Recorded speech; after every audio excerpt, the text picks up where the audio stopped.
welcome to This Explainer. Today, we're taking on a role I absolutely love. We are going to transform frustrated hikers into bona fide botanical detectives by cracking the code of plant identification keys.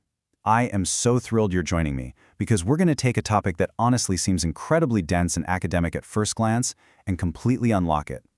By the end of this, your next walk in the woods is going to be completely transformed. Right, so we've all been there, right? You're out enjoying nature, you spot this fascinating, beautiful plant, and you just really want to know what it is.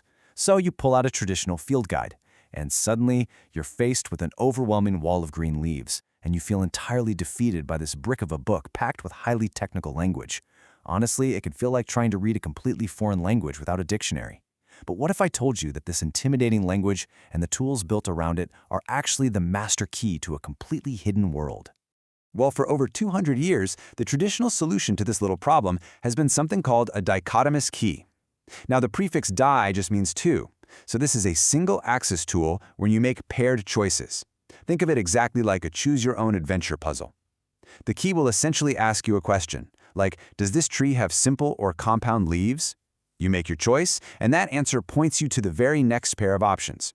It just keeps narrowing down the possibilities, step by step, until, boom, you arrive at the exact correct species. But to actually solve this botanical puzzle, you first need to learn the language of the tools. So let's jump right into Section 1, Learning Botanical Language.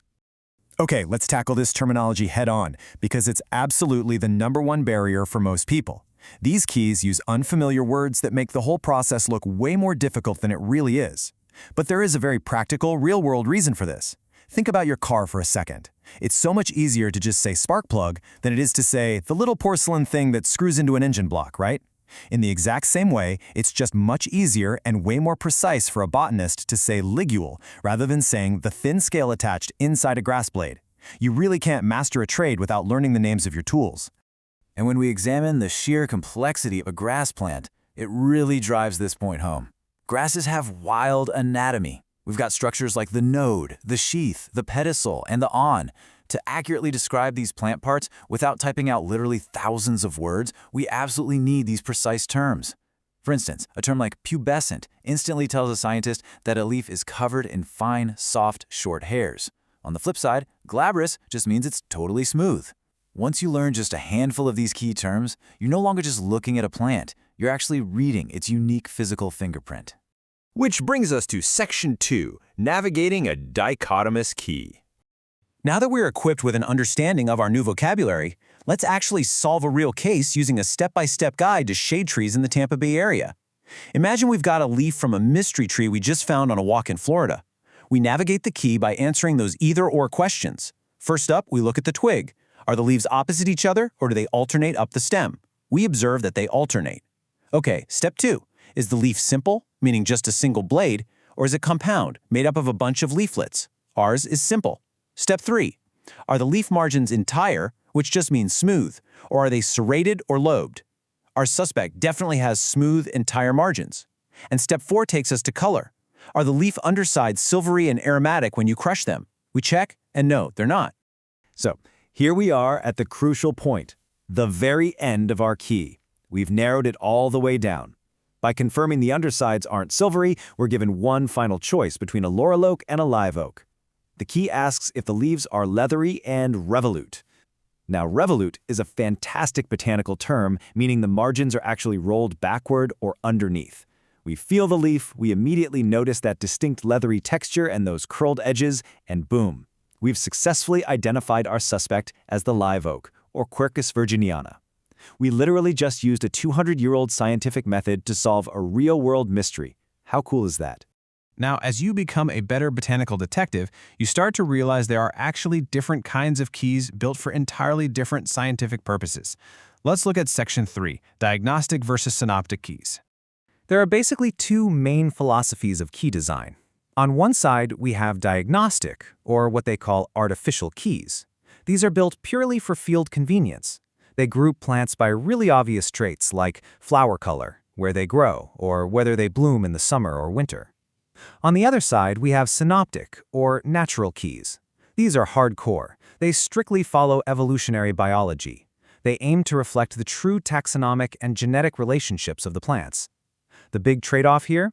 Well, diagnostic keys are super easy to use on a casual hike, while synoptic keys are scientifically pure, but they might actually require laboratory instruments, like a microscope, just to check some tiny, obscure feature. And here's the catch. While synoptic keys are incredible for deep taxonomic research, their reliance on deep genetic relationships can make them incredibly frustrating to use out in the field.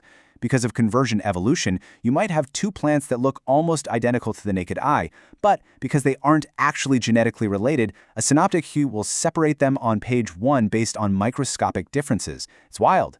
This is exactly why having the right type of key for your specific environment and goal is absolutely crucial. But thankfully, we are no longer limited to hauling heavy, printed books out into the woods. Welcome to Section 4, the Digital Botany Revolution.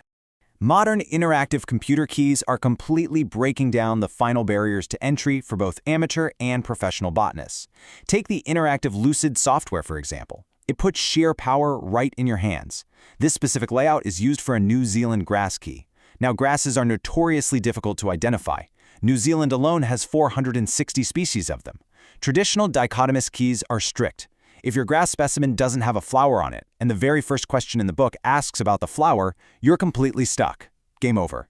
But multi-access digital interfaces like Lucid let you enter the key at any level. You literally only input the characteristics you actually have right in front of you. These computer-based keys are just incredibly freeing compared to print media. They offer a really fun, highly efficient way to identify plants.